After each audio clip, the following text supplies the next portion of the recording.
हरीश की जिंदगी अब पहले जैसी नहीं रही थी।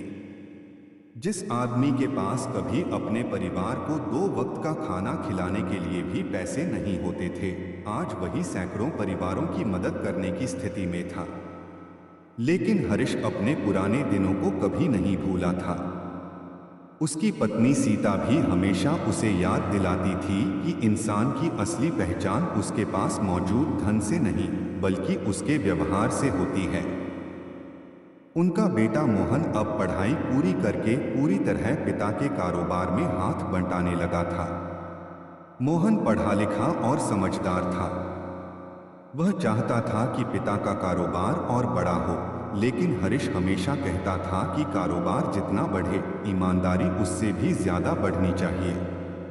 इसी बीच गांव में एक ऐसी घटना हुई जिसने हरीश की पूरी जिंदगी को फिर एक बार बदल दिया।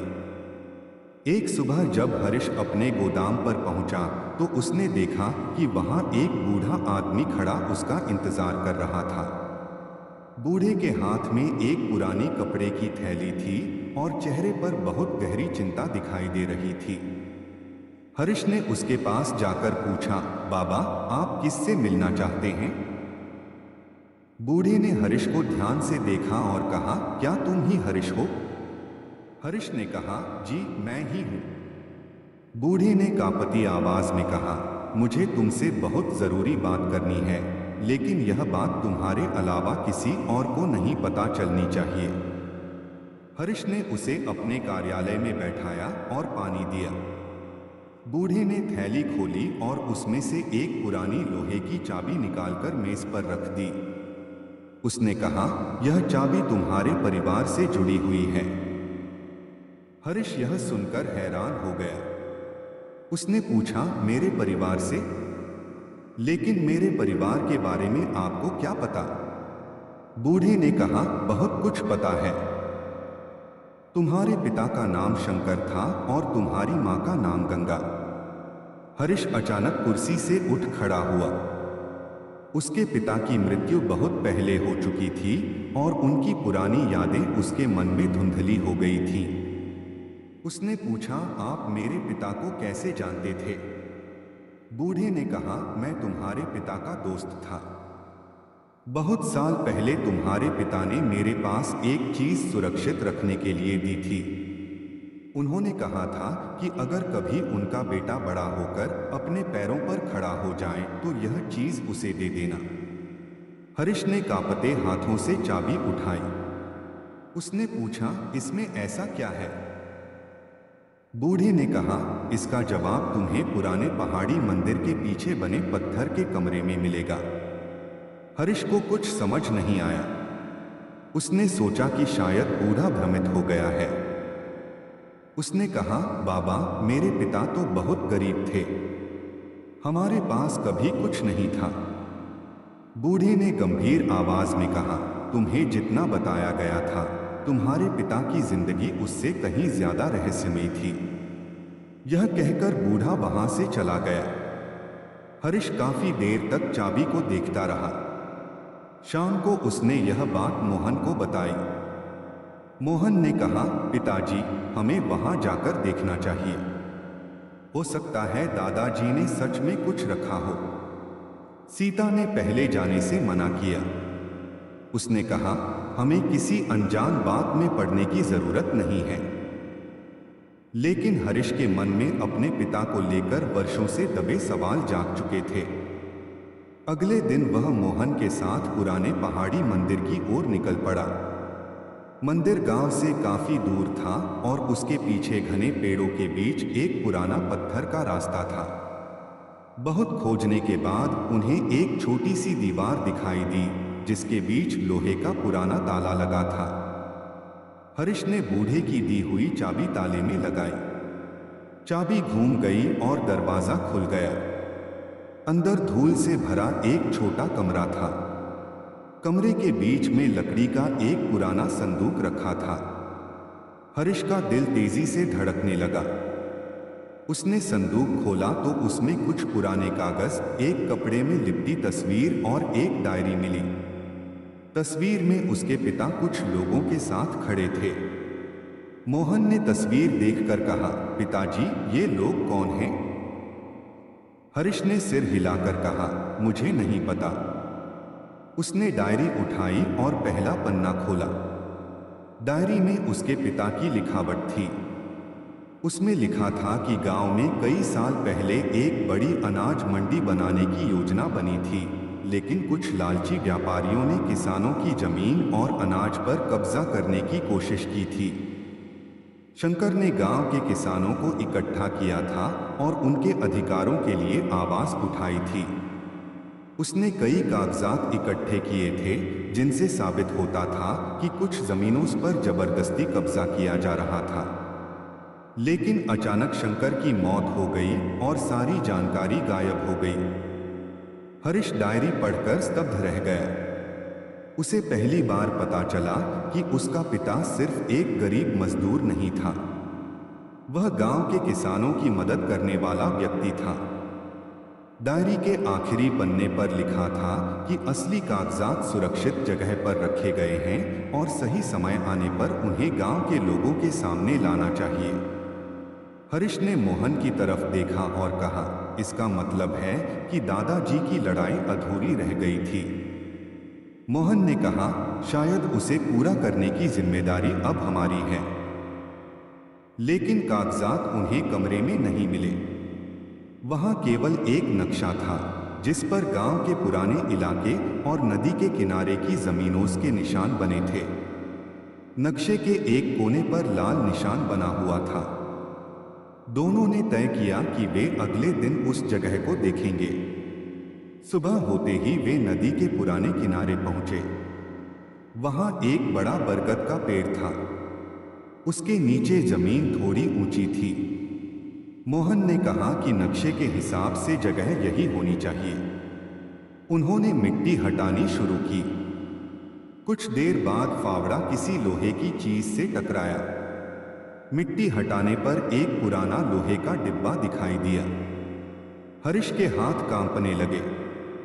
डिब्बा खोलने पर उसमें जमीन के कागजात और कुछ पुराने हस्ताक्षरित दस्तावेज मिले। उन कागजात से पता चला कि गांव की कई जमीनों को वर्षों पहले गलत तरीके से कुछ व्यापारियों के नाम करने की कोशिश हुई थी। सबसे बड़ी बात यह थी कि जिन जमीनों पर बाद में बड़ा बाजार और गोदाम बनाने की योजना बनी थी, उनके असली मालिक गांव के किसान थे। हरीश समझ गया कि उसके पिता ने इन दस्तावेजों को इसलिए छिपाया था ताकि सही समय पर किसानों को उनका अधिकार मिल सके। लेकिन अब समस्या यह थी कि उन दस्तावेजों को कानूनी रूप से साबित कैसे किया जाए। मोहन ने शहर के एक अनुभवी वकील से संपर्क किया। वकील ने सारे कागजात देखकर कहा कि मामला बहुत गंभीर है। अगर दस्तावेज असली साबित हुए तो कई परिवारों को उनकी जमीन वापस मिल सकती है। लेकिन इसके लिए पुराने रिकॉर्ड और गवाहों की जरूरत होगी। हरीश ने गांव के बुजुर्गों से बात करनी शुरू की। धीरे धीरे कई पुराने लोग सामने आए जिन्होंने बताया कि शंकर ने वर्षों पहले इसी मामले में किसानों की मदद की थी। एक बूढ़ी महिला ने कहा, तुम्हारे पिता बहुत ईमानदार आदमी थे।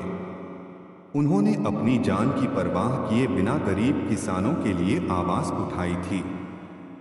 हरीश की आंखों में आंसू आ गए। उसे अफसोस हुआ कि उसने अपने पिता को कभी ठीक से समझा ही नहीं था। लेकिन बात यहीं खत्म नहीं हुई। जब यह खबर गांव में फैली कि पुराने जमीन के दस्तावेज मिल गए हैं, तब कुछ प्रभावशाली लोगों में हलचल मच गई। उनमें एक नाम था देवेंद्र का। देवेंद्र शहर का बड़ा व्यापारी था और उसके परिवार के पास गांव के आसपास बहुत सी जमीन थी। उसने हरीश को अपने घर बुलाकर कहा, हरीश, तुम समझदार आदमी हो। पुराने मामलों को दोबारा उठाने से गांव में अशांति होगी। जो हो गया उसे भूल जाओ। हरीश ने शांत स्वर में कहा, अगर किसी का हक छीन लिया गया है तो उसे भूलना न्याय नहीं है। देवेंद्र ने कहा, तुम नहीं जानते कि इस मामले में कितने बड़े लोग शामिल हैं। हरीश ने कहा, मुझे बड़े लोगों से डर नहीं लगता। मुझे सिर्फ इस बात का डर है कि कहीं किसी गरीब का हक हमेशा के लिए न चला जाए। देवेंद्र ने धमकी भरे स्वर में कहा, तुम अपने परिवार को मुसीबत में डाल रहे हो। हरीश ने जवाब दिया, मेरे परिवार ने भूख देखी है, आग देखी है और मुसीबत देखी है, लेकिन हमने कभी किसी का हक नहीं छीना। अगर सच के लिए खड़ा होना मुसीबत है तो मैं यह मुसीबत भी स्वीकार करता हूं। हरीश वहां से लौट आया। उसी रात उसके घर के बाहर कुछ अजनबी लोग घूमते दिखाई दिए। मोहन ने पुलिस को सूचना दी। हरीश ने परिवार को समझाया कि डरने की जरूरत नहीं है, लेकिन सीता परेशान थी। उसने कहा, मैं तुम्हारे साथ हूं, लेकिन मैं नहीं चाहती कि मोहन को कुछ हो। हरीश ने पत्नी का हाथ पकड़कर कहा, मैं भी नहीं चाहता, इसलिए हम कोई जल्दबाजी नहीं करेंगे, हम कानून के रास्ते से चलेंगे। अगले दिन वकील ने दस्तावेजों की जांच शुरू की। उसने पुराने सरकारी रिकॉर्ड मंगवाए और कई दस्तावेजों का मिलान किया। कई महीनों की मेहनत के बाद यह साबित होने लगा कि कागजात असली थे। मामला अदालत तक पहुंच गया। गांव के किसानों को पहली बार उम्मीद दिखाई दी, लेकिन अदालत में मामला लंबा चलने वाला था। इस दौरान देवेंद्र ने किसानों को डराने की कोशिश की। कुछ लोगों को पैसे का लालच दिया गया और कुछ को धमकाया गया। हरीश ने गांव के लोगों से कहा कि कोई भी अकेले फैसला न करे। अगर किसी पर दबाव आए तो तुरंत सबको बताएं। धीरे धीरे पूरा गांव एकजुट हो गया। हरीश ने कहा, हम किसी से लड़ाई नहीं करेंगे, हम सिर्फ अपने अधिकार की बात करेंगे। महीनों बाद अदालत ने अंतरिम आदेश जारी किया कि विवादित जमीन पर कोई नया निर्माण नहीं किया जाएगा। यह हरीश और किसानों के लिए बड़ी जीत थी, लेकिन असली फैसला अभी बाकी था। इसी दौरान एक और समस्या सामने आई। हरीश के गोदाम में अचानक हिसाब की बड़ी गड़बड़ी सामने आई। लाखों रुपए का माल रिकॉर्ड में गायब था। मोहन ने तुरंत हिसाब देखा और उसे शक हुआ कि कोई अंदर का व्यक्ति जानकारी बाहर पहुंचा रहा है। उसने सभी कर्मचारियों के रिकॉर्ड की जांच शुरू की। आखिरकार पता चला कि एक नया कर्मचारी पिछले कई महीनों से फर्जी बिल बना रहा था, लेकिन जब उसे पकड़ा गया तो उसने बताया कि वह किसी बड़े आदमी के कहने पर काम कर रहा था। उसका नाम सुनकर मोहन हैरान रह गया। वह देवेंद्र का करीबी आदमी था। हरीश ने कहा, अब हमें और सावधान रहना होगा, लेकिन उसने कर्मचारी को पुलिस के हवाले कर दिया और कहा कि कानून अपना काम करेगा। इस बीच अदालत में अंतिम सुनवाई की तारीख आ गई। गांव के सैकड़ों लोग अदालत के बाहर इकट्ठा हुए। हरीश के हाथ में उसके पिता की डायरी थी। जब उसे गवाही देने के लिए बुलाया गया तो उसने कहा, मैं यहाँ किसी से बदला लेने नहीं आया हूँ, मैं सिर्फ यह बताने आया हूँ कि मेरे पिता ने जिन किसानों के लिए लड़ाई शुरू की थी, उनकी मेहनत की जमीन उनसे छीनी नहीं जानी चाहिए। उसने अदालत में पुराने दस्तावेज, नक्शा और डायरी पेश की। कई बुजुर्ग गवाहों ने भी अदालत के सामने बयान दिया। लंबी सुनवाई के बाद अदालत ने फैसला सुनाया कि जमीन के पुराने रिकॉर्ड में गंभीर गड़बड़ी हुई थी और जिन किसानों के अधिकार साबित हुए हैं, उन्हें उनकी जमीन का कानूनी अधिकार दिया जाएगा। फैसला सुनते ही गांव के लोगों की आंखों में आंसू आ गए। हरीश ने सबसे पहले अपने पिता की तस्वीर को देखा और मन ही मन कहा, बाबूजी, आपकी लड़ाई आज पूरी हुई। लेकिन हरीश ने इस जीत का जश्न अकेले नहीं मनाया। उसने गांव में सभा बुलाकर कहा कि यह मेरी जीत नहीं है, यह उन किसानों की जीत है जिन्होंने वर्षों तक अपने हक का इंतजार किया। उसने किसानों से कहा कि जमीन मिलने के बाद उसे किसी लालच में बेच मत देना। यह सिर्फ मिट्टी का टुकड़ा नहीं है, यह तुम्हारे बच्चों का भविष्य है। उसी दिन गांव के बुजुर्गों ने हरीश को सम्मानित किया। एक बुजुर्ग ने कहा, तुमने अपने पिता का नाम फिर से जिंदा कर दिया। हरीश ने कहा, मेरे पिता ने जो शुरू किया था उसे आगे बढ़ाना मेरा कर्तव्य था। शाम को जब वह घर लौटा तो सीता ने उसके लिए खाना बनाया था। मोहन ने पिता को एक छोटा सा डिब्बा दिया। उसमें एक पुरानी तस्वीर थी जो उसे मंदिर वाले कमरे में मिली थी। तस्वीर के पीछे उसके पिता ने कुछ शब्द लिखे थे, मेरे बेटे। हरीश और गरीबों की नई बस्ती। हरीश की जिंदगी में अब बहुत कुछ बदल चुका था, लेकिन उसकी सोच आज भी वही थी। वह सुबह उठकर सबसे पहले अपने पुराने दिनों को याद करता और फिर अपने काम में लग जाता। उसके पास अब बड़ा गोदाम था, कई खेतों से अनाज आता था और उसके साथ दर्जनों लोग काम करते थे, लेकिन वह कभी अपने पुराने मिट्टी के घर को नहीं भूलता था। उसी घर में उसने भूख देखी थी, उसी घर में उसने अपनी पत्नी सीता को बच्चों को समझाते देखा था और उसी घर से उसने गरीबी के खिलाफ लड़ने की शुरुआत की थी। एक दिन सुबह हरीश के पास गांव के कुछ गरीब परिवार आए। उनके चेहरे पर चिंता थी। उनमें से एक महिला ने कहा, हरीश भैया, हम जिस बस्ती में रहते हैं वहां बरसात आते ही पानी भर जाता है। हमारे बच्चों के पास न तो ठीक से सोने की जगह है और न ही पढ़ने की। अगर इस बार बारिश ज्यादा हुई तो हमारे घर बह जाएंगे। हरीश ने उनकी बात ध्यान से सुनी। उसने पूछा, उस जगह पर कितने परिवार रहते हैं? महिला ने कहा, लगभग 50 परिवार। हरीश कुछ देर सोचता रहा। उसने कहा, मैं आज ही उस जगह को देखने आऊंगा। दोपहर में वह मोहन के साथ उस बस्ती में पहुंचा। वहां जाकर उसने देखा कि सच में हालात बहुत खराब थे। कुछ घर बांस और प्लास्टिक से बने थे। रास्ते में कीचड़ था और गंदा पानी जमा था। बच्चों के पास खेलने की जगह नहीं थी। एक बूढ़ा आदमी हरीश के पास आया और बोला, बेटा, हम कई सालों से यहाँ रह रहे हैं।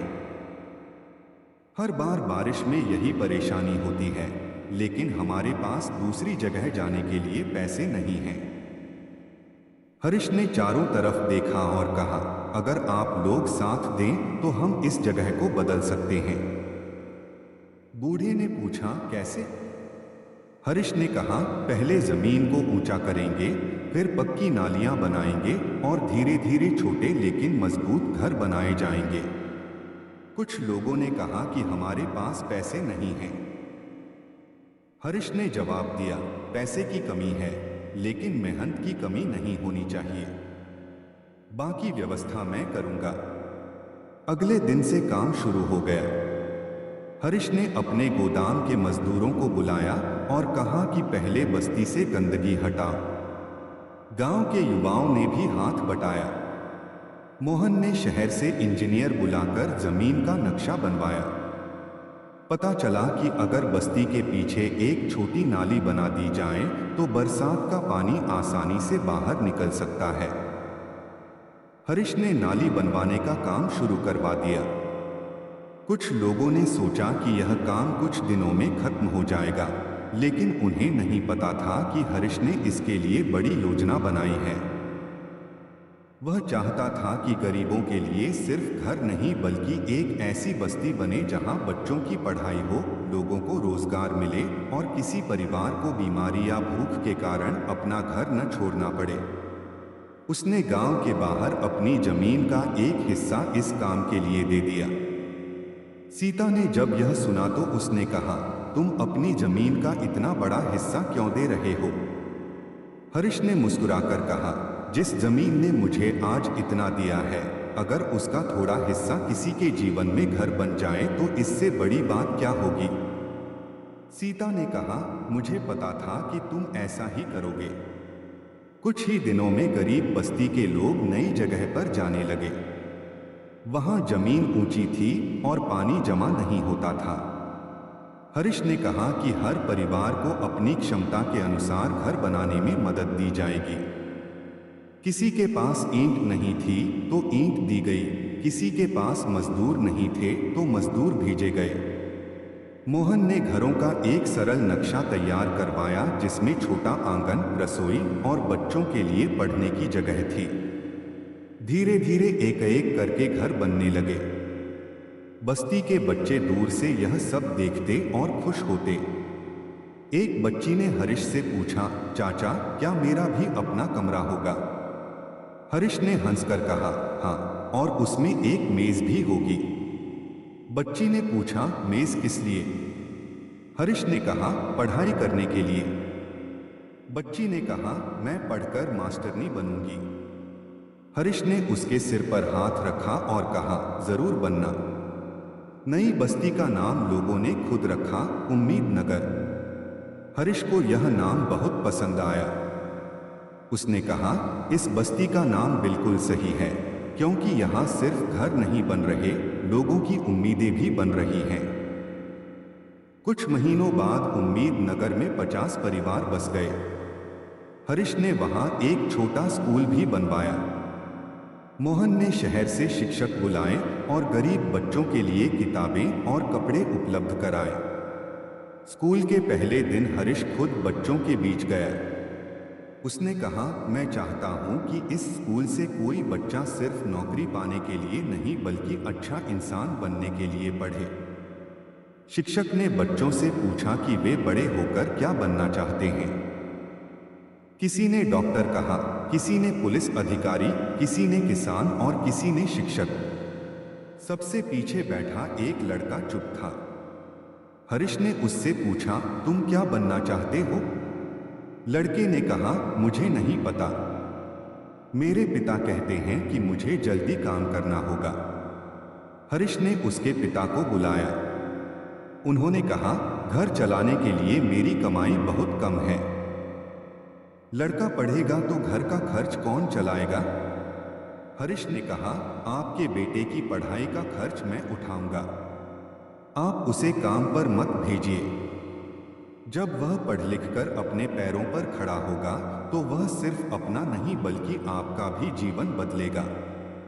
उस आदमी की आंखों में आंसू आ गए। उसने कहा, अगर आप सच में यह कर देंगे तो मैं अपने बेटे को कभी पढ़ाई से नहीं रोकूंगा। हरीश ने कहा, मैं वादा करता हूं। धीरे धीरे उम्मीद नगर में लोगों के जीवन में बदलाव आने लगा। महिलाओं ने घरों में बैठकर छोटे छोटे काम शुरू किए। किसी ने मसाले बनाना शुरू किया, किसी ने अचार, किसी ने कपड़े सिलने का काम और किसी ने मिट्टी के बर्तन। हरीश ने बाजार के दुकानदारों से बात करके उनके सामान को बेचने की व्यवस्था कराई। सीता ने महिलाओं को एक साथ काम करने का सुझाव दिया। उसने कहा, अगर आप सब मिलकर काम करेंगी तो ज्यादा सामान तैयार होगा और अच्छी कीमत मिलेगी। महिलाओं ने एक समूह बनाया। कुछ ही महीनों में उनका काम चल निकला। अब कई महिलाओं के पास अपनी कमाई थी। एक दिन सीता के पास शांति नाम की महिला आई और बोली, बहन, पहले मैं अपने पति से हर छोटी चीज के लिए पैसे मांगती थी, अब मैं खुद कमाती हूं। मेरे बच्चों की फीस मैं खुद देती हूं। सीता ने कहा, यही तो हमारा उद्देश्य है। किसी को मदद के लिए हमेशा किसी के सामने हाथ न फैलाना पड़े। इसी बीच हरीश के सामने एक नई समस्या आ गई। उम्मीद नगर के पास की जमीन पर एक बड़ा व्यापारी कारखाना बनाना चाहता था। कारखाने के लिए जमीन खरीदने के लिए उसने गरीब परिवारों को बहुत ज्यादा पैसे देने का लालच दिया। कुछ परिवारों ने सोचा कि अगर उन्हें इतने पैसे मिल जाएं तो वे शहर जाकर अच्छी जिंदगी जी सकते हैं। हरीश ने उन्हें रोकने की कोशिश नहीं की, बल्कि कहा कि फैसला सोच समझकर लेना। एक दिन व्यापारी ने हरीश से मुलाकात की। उसने कहा, आप इस बस्ती को क्यों बचाना चाहते हैं? मैं यहां बड़ा कारखाना लगाऊंगा, सैकड़ों लोगों को नौकरी मिलेगी। हरीश ने पूछा, और जो लोग यहां रहते हैं उनका क्या होगा? व्यापारी ने कहा, उन्हें पैसे मिल जाएंगे। हरीश ने कहा, पैसा मिलने के बाद वे कहाँ जाएंगे? व्यापारी ने कहा, जहाँ चाहे जाएं। हरीश ने कहा, अगर किसी गरीब के पास घर ही नहीं रहेगा तो पैसे कुछ समय बाद खत्म हो जाएंगे। हमें ऐसा विकास चाहिए जिसमें लोगों का घर और सम्मान दोनों बचें। व्यापारी ने कहा, आप कारोबार नहीं समझते। हरीश ने जवाब दिया, कारोबार मैंने गरीबी से सीखा है। मुझे पता है कि गरीब के लिए घर सिर्फ चार दीवारें नहीं होता, वह उसकी पूरी जिंदगी होती है। व्यापारी नाराज होकर चला गया। कुछ दिनों बाद उसने लोगों को ज्यादा पैसे देने शुरू किए। कुछ परिवार जमीन बेचने को तैयार हो गए। हरीश ने उन्हें समझाया कि अगर वे अपनी जमीन बेच रहे हैं तो कम से कम यह सुनिश्चित करें कि उन्हें दूसरी जगह रहने के लिए घर और स्थायी रोजगार मिले। उसने सभी परिवारों की बैठक बुलाकर कहा, मैं किसी को जमीन बेचने से नहीं रोकूंगा, लेकिन कोई भी सिर्फ आज के पैसे देखकर कल को मत बेच देना। कुछ लोगों ने उसकी बात मानी और कुछ ने नहीं। जिन लोगों ने जमीन बेच दी उन्हें बाद में समझ आया कि शहर में जमीन और घर खरीदना कितना महंगा है। वे वापस हरीश के पास आए। हरीश ने उन्हें दोष नहीं दिया। उसने कहा, गलती हो गई तो अब आगे का रास्ता खोजते हैं। उसने अपने कारोबार से कुछ जमीन अलग करके उन परिवारों को रहने के लिए जगह दी। व्यापारी को उम्मीद नहीं थी कि हरीश इतना बड़ा कदम उठाएगा। उसने हरीश से कहा, आप हर बार दूसरों की परेशानी अपने ऊपर क्यों ले लेते हैं? हरीश ने कहा, क्योंकि मैंने भी कभी दूसरों के दरवाजे पर मदद मांगी थी। अगर उस समय किसी ने मुझे यह कहकर लौटा दिया होता कि यह तुम्हारी समस्या है तो शायद आज मैं यहां नहीं होता। व्यापारी कुछ नहीं बोल सका। समय के साथ उम्मीद नगर का स्कूल बड़ा होने लगा। मोहन ने वहां कंप्यूटर की कक्षा शुरू करवाई। बच्चों ने पहली बार कंप्यूटर देखा तो बहुत उत्साहित हुए। एक दिन स्कूल में प्रतियोगिता रखी गई। बच्चों को अपने गांव के भविष्य के बारे में चित्र बनाना था। एक बच्चे ने ऐसा चित्र बनाया जिसमें एक बड़ा पेड़ था, उसके नीचे बच्चे पढ़ रहे थे और आसपास किसान खेतों में काम कर रहे थे। चित्र के ऊपर लिखा था, हमारा गांव हमारा भविष्य। हरीश ने चित्र देखकर पूछा, यह किसने बनाया? शिक्षक ने कहा, यह अमन ने बनाया है। अमन वही बच्चा था जिसे उसके पिता पढ़ाई छोड़कर काम पर भेजना चाहते थे। अब वह स्कूल में सबसे अच्छा पढ़ने वाला छात्र था। हरीश ने उसे गले लगा लिया। उसने कहा, अमन, तुमने जो सपना बनाया है उसे एक दिन सच करना। अमन ने कहा, मैं बड़ा होकर इंजीनियर बनूंगा और हमारे गांव के लिए ऐसी मशीन बनाऊंगा जिससे किसानों की मेहनत कम हो। हरीश ने कहा, मुझे तुम पर भरोसा है। कुछ सालों में उम्मीद नगर की पहचान पूरे जिले में हो गई। अधिकारी वहां आने लगे और लोग वहां की व्यवस्था देखकर प्रभावित होने लगे। हरीश ने कभी अपने नाम का बोर्ड नहीं लगवाया। उसने कहा कि यह किसी एक आदमी की बस्ती नहीं है, यह उन सभी लोगों की मेहनत है जिन्होंने इसे बनाया है। एक दिन जिला अधिकारी ने हरीश से कहा, सरकार आपको सम्मान देना चाहती है। हरीश ने कहा, अगर सम्मान देना है तो मेरे नाम पर मत देना, स्कूल के बच्चों और महिलाओं के समूह के नाम पर देना। अधिकारी ने पूछा, क्यों? हरीश ने कहा, क्योंकि मैंने सिर्फ शुरुआत की थी, असली काम लोगों ने किया है। अधिकारी उसकी बात सुनकर मुस्कुराए। उसी दिन उम्मीद नगर के स्कूल में एक बड़ा कार्यक्रम हुआ। बच्चों ने गीत और नाटक प्रस्तुत किया। एक नाटक में एक गरीब परिवार की कहानी दिखाई गई जो मुश्किलों के बावजूद मेहनत करके आगे बढ़ता है। नाटक के अंत में बच्चे ने कहा, गरीबी हमारी पहचान नहीं, सिर्फ हमारी परिस्थिति है। यह सुनकर हरीश की आंखें भर आईं। उसे अपना बचपन याद आ गया। कार्यक्रम खत्म होने के बाद मोहन ने पिता से कहा, पिताजी, आपने जो सपना देखा था वह पूरा हो रहा है। हरीश ने कहा, मेरा सपना अभी पूरा नहीं हुआ। जब इस गांव में कोई बच्चा भूखा नहीं सोएगा, कोई महिला मजबूरी में अपना सम्मान नहीं खोएगी, कोई किसान अपनी फसल के सही दाम के लिए परेशान नहीं होगा और कोई परिवार इलाज के लिए घर नहीं बेचेगा, तब मैं कहूँगा कि सपना पूरा हुआ। उसी रात गांव में अचानक तेज बारिश शुरू हो गई। सभी लोग चिंतित हो गए कि कहीं पुरानी बस्ती जैसी स्थिति न बन जाए। लेकिन इस बार उम्मीद नगर में पानी जमा नहीं हुआ। नालियां ठीक थीं, घर मजबूत थे और ऊंची जमीन होने के कारण पानी आसानी से निकल गया। लोग घरों से बाहर आए और खुशी से एक दूसरे को देखने लगे। एक बूढ़े आदमी ने आसमान की ओर देखते हुए कहा, कभी हम बारिश से डरते थे, आज बारिश हमें डरा नहीं सकती। हरीश दूर खड़ा यह सब देख रहा था। उसे लगा कि उसके जीवन की सबसे बड़ी जीत यही है। उसने गरीबी से लड़कर सिर्फ अपना घर नहीं बना। हरीश की सबसे बड़ी परीक्षा। हरीश की जिंदगी में अब खुशियां लौट आई थीं, लेकिन उसे नहीं पता था कि आने वाला समय उसके सामने ऐसी परीक्षा रखने वाला है जिसमें सिर्फ पैसा ही नहीं बल्कि उसकी समझदारी, ईमानदारी और रिश्तों की भी परीक्षा होने वाली थी। गांव में उसका अनाज का कारोबार अब काफी बड़ा हो चुका था। आसपास के कई गांवों के किसान अपनी फसल हरीश को बेचते थे और बदले में उन्हें उचित कीमत मिलती थी।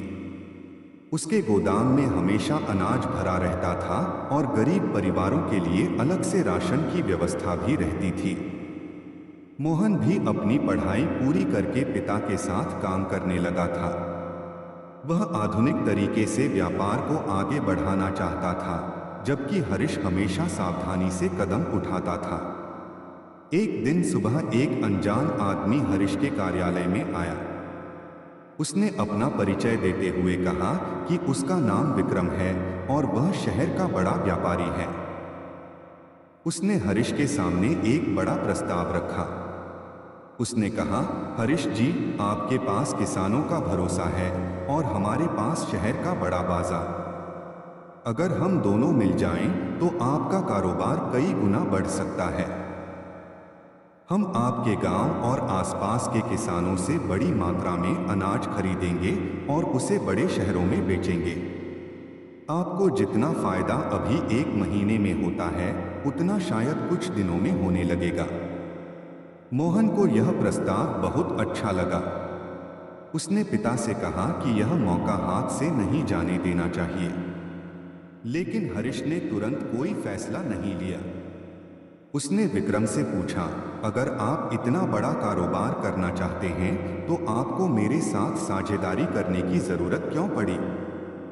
विक्रम मुस्कुराकर बोला, क्योंकि आपके पास किसानों का भरोसा है।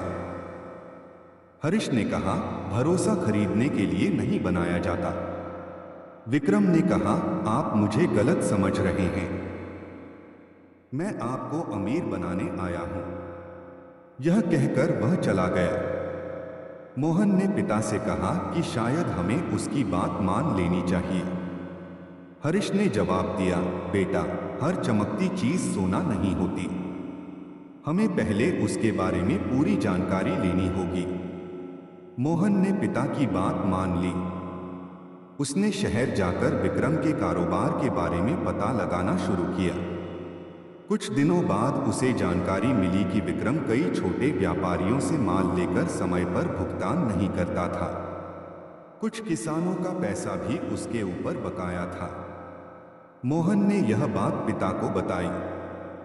हरीश ने राहत की सांस ली और विक्रम का प्रस्ताव ठुकरा दिया। लेकिन विक्रम को यह बात पसंद नहीं आई। उसने मन ही मन तय कर लिया कि वह हरीश के कारोबार को नुकसान पहुंचाकर रहेगा। कुछ ही सप्ताह बाद गांव में अफवाह फैलने लगी कि हरीश के गोदाम का अनाज खराब है और वह किसानों से कम दाम देकर माल खरीदता है। कुछ लोग इन बातों पर विश्वास करने लगे। हरीश को समझ नहीं आया कि अचानक ऐसी अफवाहें क्यों फैल रही हैं। उसने गांव के बुजुर्गों को बुलाकर कहा कि अगर किसी को मेरे काम पर शक है तो वह मेरे गोदाम में आकर अनाज देख सकता है और हिसाब की किताब जांच सकता है। कई किसान खुद गोदाम पहुंचे। उन्होंने अनाज देखा और हिसाब जांचा तो सब कुछ सही था। तब एक किसान ने कहा, हरीश भाई, हम आपको वर्षों से जानते हैं। किसी की बात सुनकर हम अपना भरोसा नहीं बदलेंगे। अफवाह फैलाने वालों की योजना सफल नहीं हुई। लेकिन उसी रात हरीश के गोदाम में एक अजीब घटना हुई। गोदाम के पीछे से धुआं उठने लगा। मजदूरों ने समय रहते आग देख ली और तुरंत उसे बुझा दिया। अगर कुछ मिनट की देर होती तो पूरा गोदाम जल सकता था। हरीश ने रात भर वहां पहरा लगवा दिया। सुबह जांच करने पर पता चला कि आग अपने आप नहीं लगी थी। किसी ने जानबूझकर सूखी घास और तेल का इस्तेमाल करके आग लगाने की कोशिश की थी। अब मामला गंभीर था। हरीश ने पुलिस में शिकायत की, लेकिन उसने किसी पर सीधे आरोप नहीं लगाया। उसने कहा कि मुझे शक है कि कोई मेरे कारोबार को नुकसान पहुंचाना चाहता है, लेकिन जब तक सबूत न मिले मैं किसी का नाम नहीं लूंगा। कुछ दिनों तक पुलिस ने जांच की। आखिरकार एक रात गोदाम के पास से एक संदिग्ध व्यक्ति पकड़ा गया। पूछताछ में उसने बताया कि उसे किसी ने पैसे देकर आग लगाने के लिए कहा था। जब उससे पूछा गया कि किसने पैसे दिए तो उसने विक्रम का नाम लिया। विक्रम को गिरफ्तार कर लिया गया, लेकिन हरीश ने पुलिस से कहा कि उसके खिलाफ कानून के अनुसार कार्रवाई होनी चाहिए। मैं बदला नहीं लेना चाहता। मुझे सिर्फ यह चाहिए कि दोबारा किसी गरीब किसान की मेहनत को नुकसान न पहुंचे। विक्रम की सच्चाई सामने आने के बाद गांव के लोगों का हरीश पर भरोसा और मजबूत हो गया। लेकिन इस घटना ने हरीश को एक और बात सिखाई कि सफलता के साथ दुश्मन भी पैदा हो सकते हैं। उसने अपने कारोबार में सुरक्षा और हिसाब किताब की व्यवस्था और मजबूत कर दी। अब हर काम लिखित रूप में होने लगा और किसानों को उनकी खरीद का पूरा हिसाब दिया जाने लगा। कुछ समय बाद गांव में एक और समस्या सामने आई। गांव के पास की नदी में एक नया बांध बनने वाला था। सरकार की योजना के अनुसार बांध बनने से गांव के कुछ हिस्से की जमीन पानी में डूबने वाली थी। लोगों को अपनी जमीन छोड़कर दूसरी जगह जाना पड़ता। कई किसान परेशान हो गए क्योंकि उनकी जमीन ही उनकी सबसे बड़ी संपत्ति थी। हरीश के पास भी गोदाम के पास कुछ जमीन थी, लेकिन उसने सबसे पहले अपनी जमीन की चिंता करने के बजाय किसानों की समस्या को समझना शुरू किया। उसने गांव के लोगों की बैठक बुलाई और कहा कि हमें घबराने की जरूरत नहीं है। अगर हमारी जमीन जा रही है तो हमें उचित मुआवजा और दूसरी जगह बसने की व्यवस्था की मांग करनी चाहिए। कुछ लोग बोले कि सरकार के सामने हमारी कौन सुनेगा। हरीश ने कहा, अगर हम अलग अलग जाकर बात करेंगे तो शायद कोई हमारी बात न सुने, लेकिन अगर पूरा गांव एक साथ खड़ा होगा तो हमारी आवाज जरूर पहुंचेगी। हरीश ने किसानों के दस्तावेज इकट्ठे किए और शहर के अधिकारियों से मिलने गया। कई दिनों तक वह दफ्तरों के चक्कर लगाता रहा। उसे कई बार निराश होकर लौटना पड़ा, लेकिन उसने हार नहीं मानी। आखिरकार अधिकारियों ने गांव के लोगों की बात सुनी और सर्वे कराया। पता चला कि सरकारी नक्शे में कई किसानों की जमीन का क्षेत्रफल गलत दर्ज था। अगर हरीश ने आवाज नहीं उठाई होती तो कई परिवारों को उनका पूरा मुआवजा नहीं मिलता। कुछ महीनों की मेहनत के बाद किसानों को सही मुआवजा मिला और उन्हें रहने के लिए नई जगह भी दी गई। गांव के लोगों ने हरीश को धन्यवाद दिया, लेकिन हरीश ने कहा, मैंने अकेले कुछ नहीं किया। यह पूरे गांव की एकता थी जिसने हमारी बात सुनी जाने पर मजबूर किया। नई जगह बसने के बाद लोगों को फिर से घर बनाने पड़े। हरीश ने अपने गोदाम के मजदूरों को वहां भेजकर लोगों की मदद करवाई। उसने कहा कि किसी भी परिवार के पास अगर घर बनाने के लिए मजदूरों की कमी हो तो हमारे लोग वहां काम करेंगे। मोहन ने भी एक नई योजना बनाई। उसने गांव के युवाओं को प्रशिक्षण दिलाने की व्यवस्था की ताकि वे सिर्फ खेती पर निर्भर न रहें बल्कि छोटे व्यवसाय और अन्य काम भी सीख सकें। धीरे धीरे नई बस्ती में दुकानें खुलने लगी। बच्चों के लिए स्कूल बनाया गया और एक छोटा स्वास्थ्य केंद्र भी शुरू हुआ। हरीश ने अपनी जमीन का एक हिस्सा स्कूल के लिए दे दिया।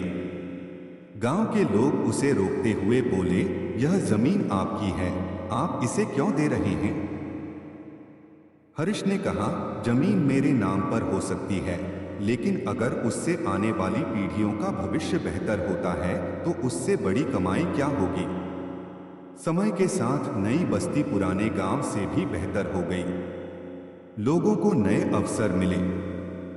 हरीश का कारोबार भी बढ़ता रहा, लेकिन अब उसके लिए पैसा सबसे महत्वपूर्ण चीज नहीं था। वह चाहता था कि गांव का कोई भी परिवार ऐसी गरीबी न देखे जैसी उसने अपने जीवन में देखी थी। एक शाम मोहन ने पिता से पूछा, पिताजी, आपने इतनी मुश्किलें झेली हैं, क्या कभी आपको लगा था कि आप इतना आगे बढ़ पाएंगे? हरीश हंसते हुए बोला, नहीं बेटा, मैंने कभी इतना आगे बढ़ने का सपना ही नहीं देखा था। उस समय मेरा सपना सिर्फ इतना था कि शाम को घर लौटते समय मेरे हाथ में इतना अनाज हो कि तुम्हारी माँ और तुम भूखे न सो। जिंदगी ने मुझे उससे ज्यादा दे दिया। मोहन ने कहा, और आपने जिंदगी को उससे ज्यादा वापस भी दिया है। हरीश ने बेटे की ओर देखा और कहा, शायद यही जिंदगी का नियम है। जब भगवान हमें जरूरत से ज्यादा देता है तो उसका कुछ हिस्सा दूसरों के लिए बचाकर रखना चाहिए।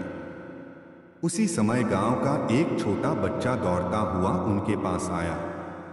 उसने कहा, हरीश चाचा, स्कूल में मेरा नाम पहली बार पुरस्कार के लिए आया है।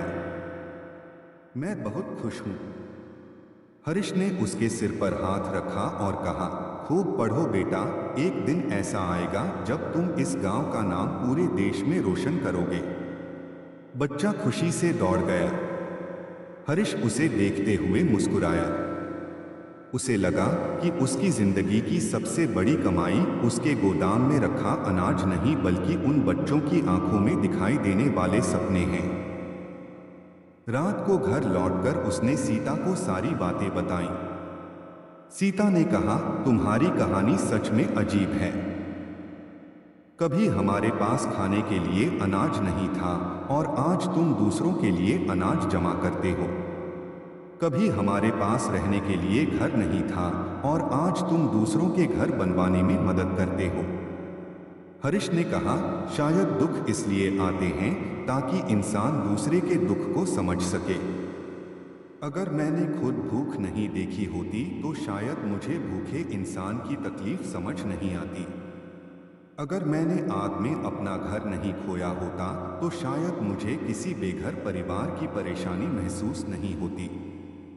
सीता ने कहा, इसलिए तुम्हें अपनी पुरानी जिंदगी से शर्म नहीं बल्कि गर्व होना चाहिए।